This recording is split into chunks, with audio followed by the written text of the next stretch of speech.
Recording in progress. 그러면은 화면 잘 보이시죠? 전자신문 강의 진행하도록 하겠습니다. 그래서 7월 5일자 내용들을 보면 크게 내용들을 보면 가장 컸던 거는 요거였던 것 같아요. 기본적으로 내용을 보면 원래는 이제 마이데이터 2.0이 수용이 됐을 때 유통 부분에 대해서 포함시키지 않겠다라고 얘기를 했는데 근데 갑자기 포함이 돼버렸어요. 그래서 보면 문화 여가 분야로 마이데이터 사업을 확대하기 위해서 정보 전송자 및 정보 전송의 기준을 담은 시행령을 개정안을 제시했는데 그 내용을 보면 전자상거래 등에서 소비자 보호에 따른 법률에 따라 통신 판매 중개업자를 문화 여가 정보 전송자로 지정을 했어요. 그래서 이 내용을 보면 유통 관계자 입장에서는 혁신을 위배한 것이다. 그래서 대표적으로 통신 판매 중개자로 보면 쿠팡, 마켓플레이스, 네이버 스마트 스토어, 지마켓 11간 등이 포함되어 있어서 실제 유통에 대한 내용을 마이데이터를 이용해서 하는 거 아니냐라는 얘기가 있어서 요게 조금 이슈가 됐던 내용이 있었어요. 그리고 또 보면 얘는 계속 나오긴 하더라고요. 보면 만약에 요 내용도 보면 크게 구글하고 애플이 이제 지도를 잠시만요. 이거 계속 있었네. 지도를 계속 반출을 요구를 하고 있는데 보면은 크게 내용들을 보면 구글하고 애플이 이제 이제 확대 비율이죠. 1대 5천 지도를 반출을 해달라고 계속 요청을 하고 있는데 그래서 기본적으로 우리나라에서는 중요 시설에 대한 불러 처리라던가 아니면 해당 지도를 처리하는 데이터 센터를 국내에 한정 짓도록 하고 있는데 지금 현재 그 요건을 들어주지 않는 상태로 계속 실랑이를 벌이고 있어요. 그러다 보니까 이게 관련된 내용들이 크게 보면 다른 내용들보다는 뭐 애플은 뭐 협력하겠다고 했지만 크게 뭐 2023년도 신청한 내용과 크게 달라지지 않고 이 내용이 가장 중요한 건 크게 보면 공간정보 산업에도 영향을 줄 수도 있고요.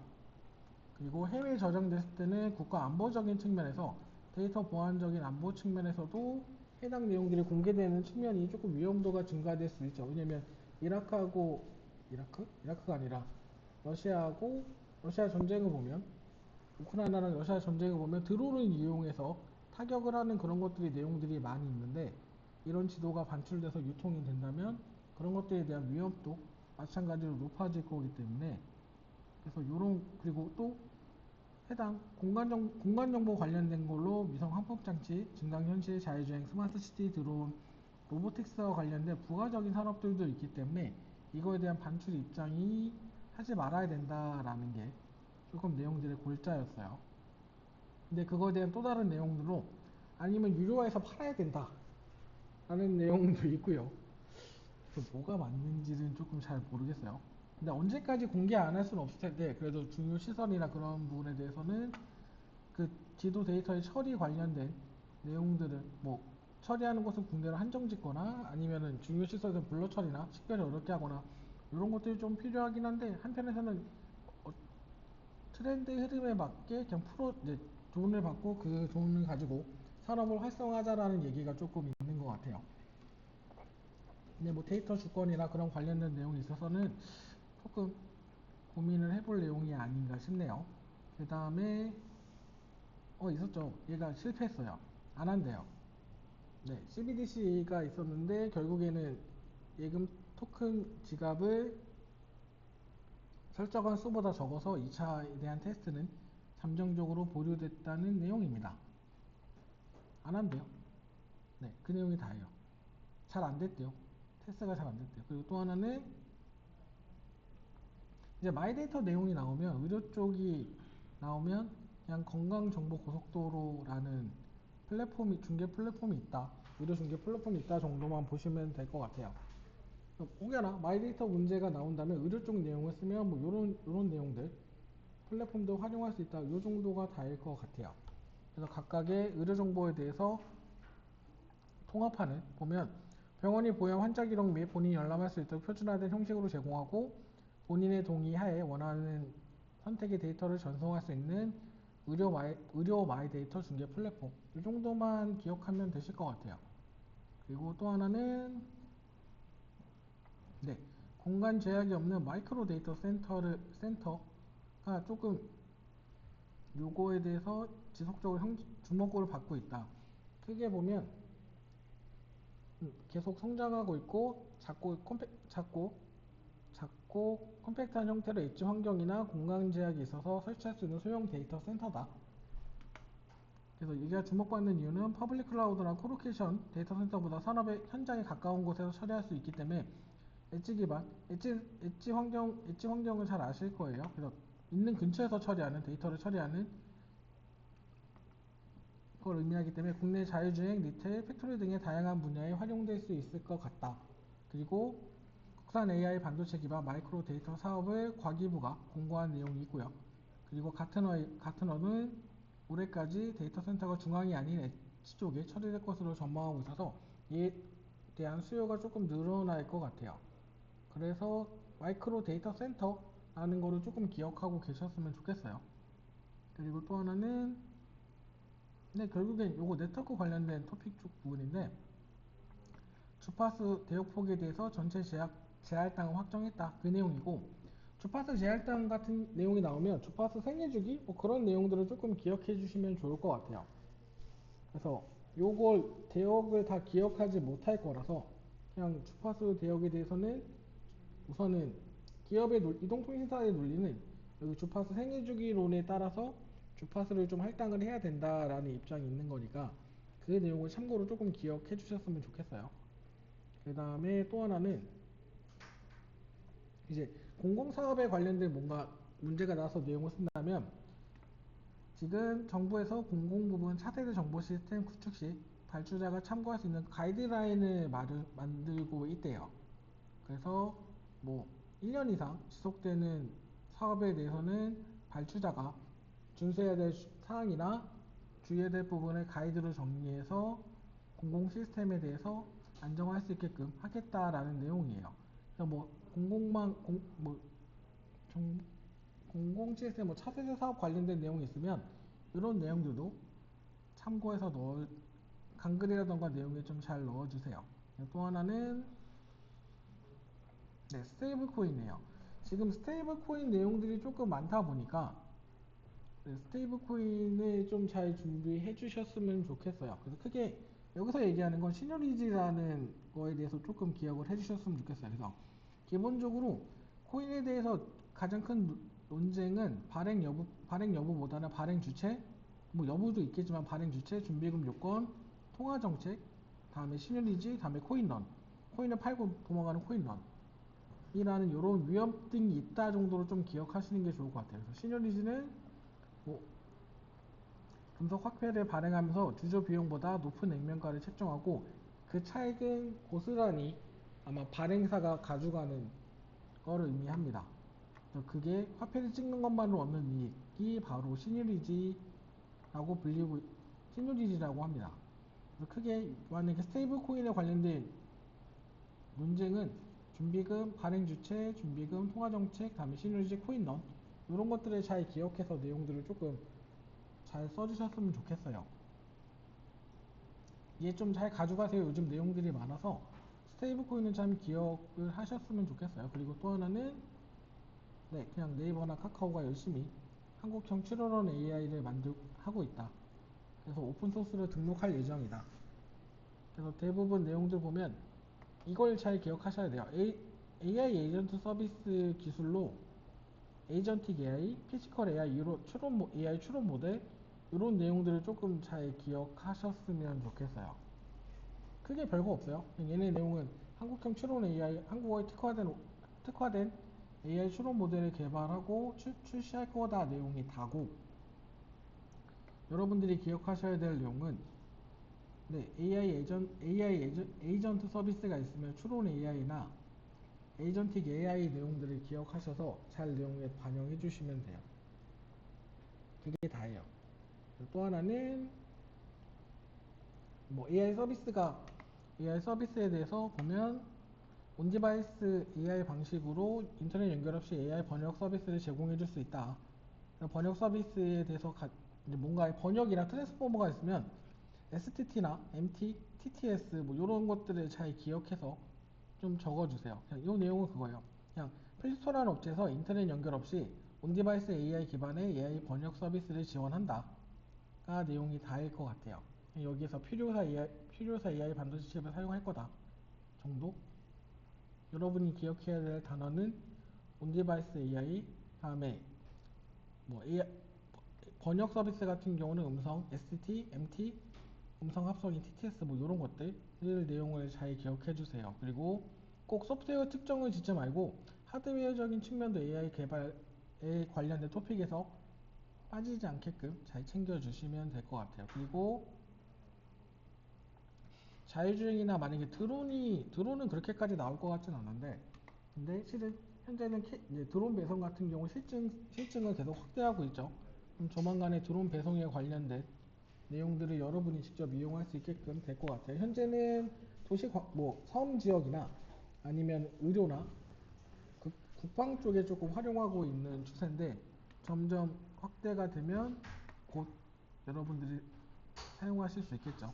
그래서 드론에 관련된 내용이 나오면 드론 비행로, 배송 거점, 실시간 관제 시스템 뭐 이런 것들 빼먹지 않게끔 잘 넣어주세요. 그 다음에 요거는 가이드를 올려드렸던 것 같아요. 이게 실은 가이드라인이 나왔어요. AI 활용 창작물에 대한 가이드라인이 나온 게 있기 때문에 크게 유형은 생성형 AI 산출물, 생성형 AI 활용 저작물, 프롬프트만 입력, 아이디어만 차용 후 창작, AI와 인간의 공동 작업물, 편집 저작물에 따라 저작권 등록 가능 여부 등의 기준들이 있어요.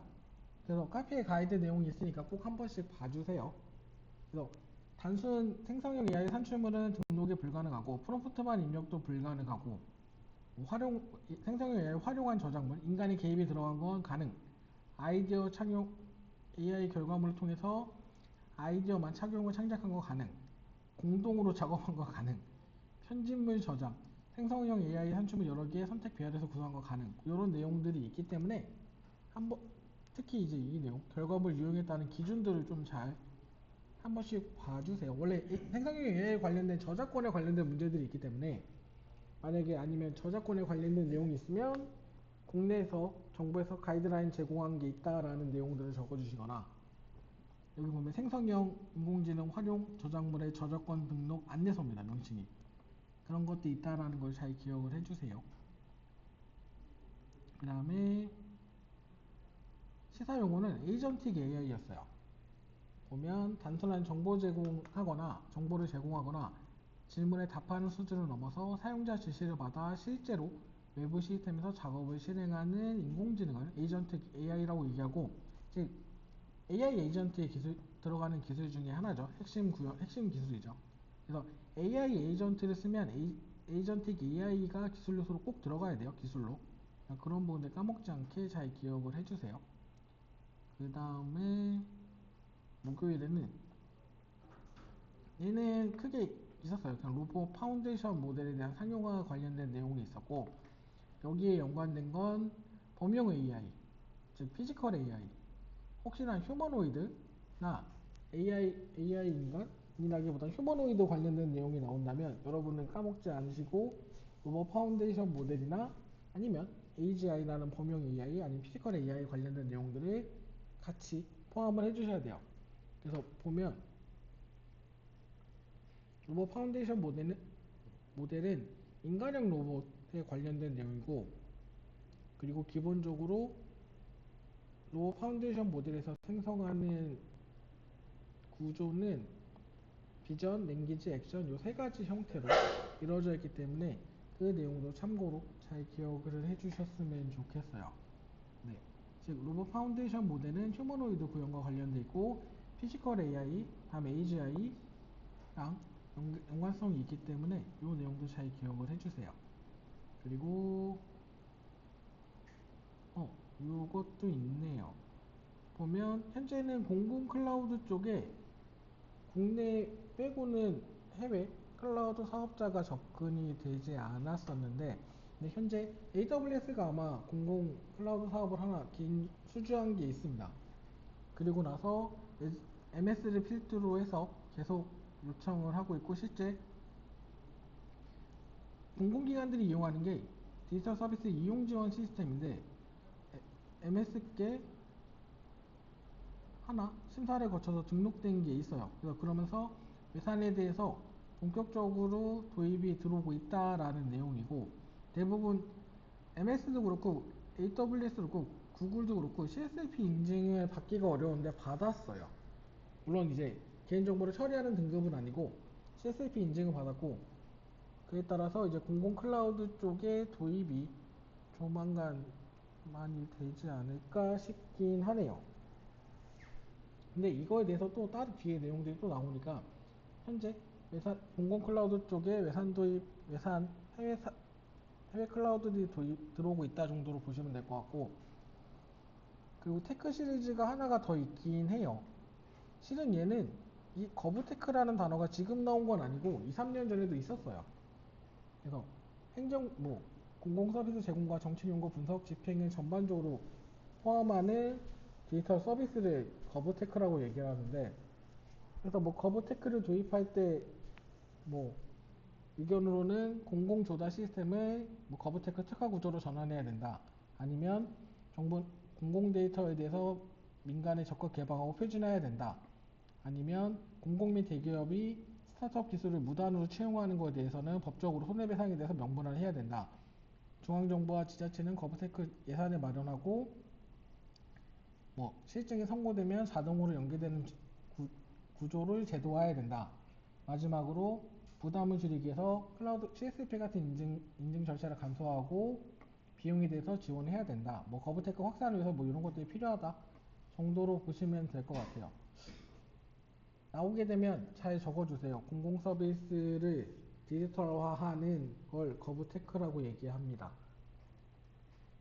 그래서 근데 실은 2, 3년 전부터 이 테크란 얘기가 있었어요.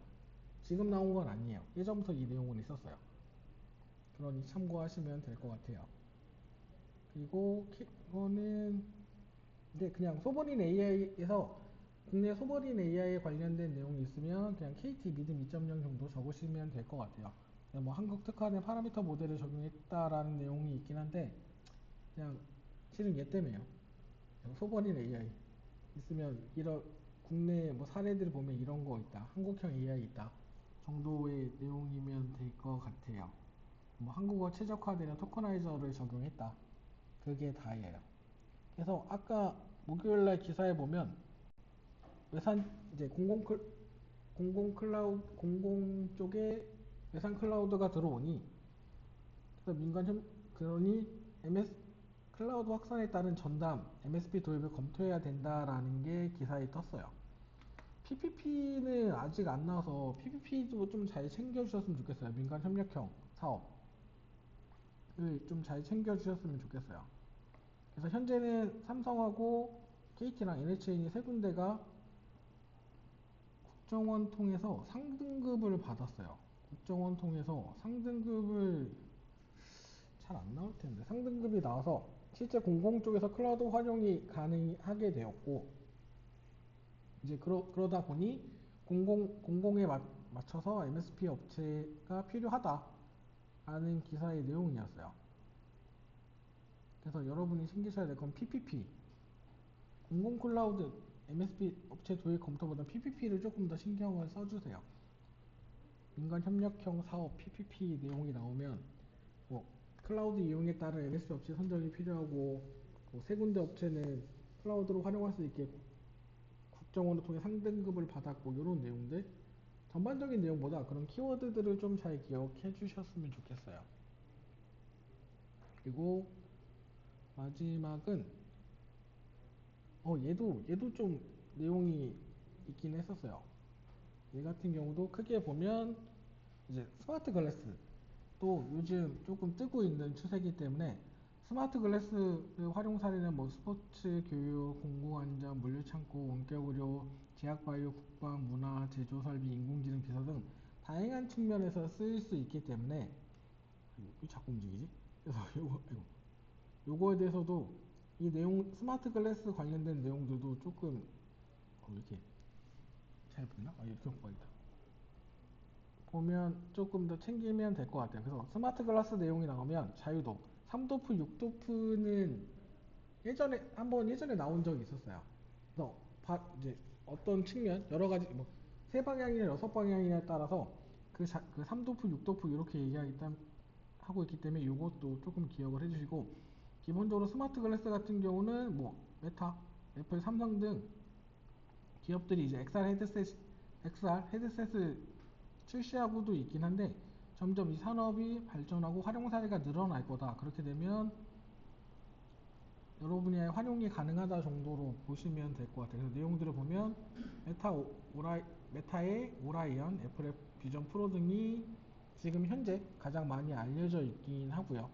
그리고 만약에 활용된다면 의료 분야에서는 외과 의사가 수술 도중에 3D, 3차원 컴퓨터 단층 촬영과 자기 공명 영상을 통해서 수술의 정확도와 안전성을 높일 수 있고, 국방과 재난에서는 뭐 가상 접근 지역 환경 정보 추산하던가 아니면 인명 구조에 활용할 수 있고, 제조 설비는 뭐 작업 지시자 실시간 표시 및 물류 창고에 대한 시적 안내 등, 교육 분야는 뭐 의대생의 홀로그램 인체 모델 해부 실습이라던가 아니면 AI 튜터를 통한 피드백 학습 효과, 뭐 이런 내용들이 여러 가지로 활용할 수 있어서 앞으로 발전이 기대되는 측면이다 정도 또 보시면 될 것 같아요. 그래서 여러분이 공부를 오래 하시면 스마트 클래스 문제를 한 번씩 만날 것 같아요.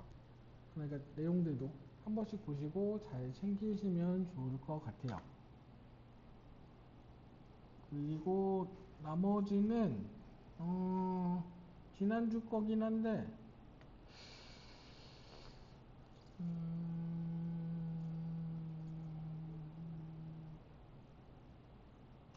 그냥 이건 다 알 것 같아요. 저번 주 금요일 건데, 바이브 코딩이 어떤 건 아시죠? 그래서 보면 코딩을 모르는 비개발자, 비전문가도 AI 툴을 통해 활용해 글로 프로그램을 만들 수 있는 자연어 코딩을 바이브 코딩이라고 얘기를 해요.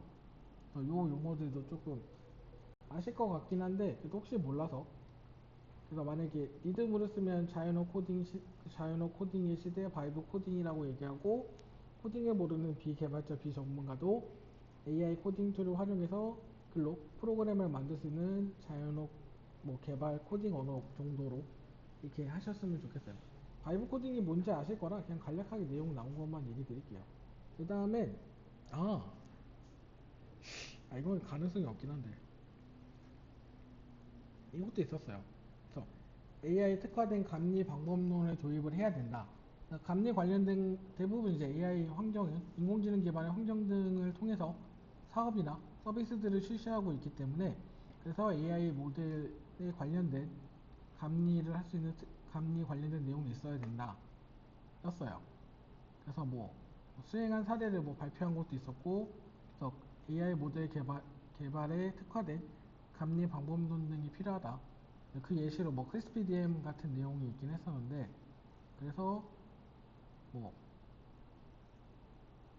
구축 모델의 라이프 사이클별로 특화된 사항을 고려해야 되고, 파운데이션 모델 개발할 레그 방식에 따라 벡터 데이터베이스 및 레그 성능 평가 진표 등에 대해서 이해가 전제돼야 된다. 그리고 감리원에 대한 AI 리터러시 강화가 핵심이다. 뭐 이런 내용들이었던 것 같아요. 아마 이 내용이 조금 주요 컸던 것 같아요. 뭐 그게 다일 것 같아요. 나머지 내용들도 있긴 한데 다 지도 관련된 거고, 이건 아직 안 나올 것 같아요.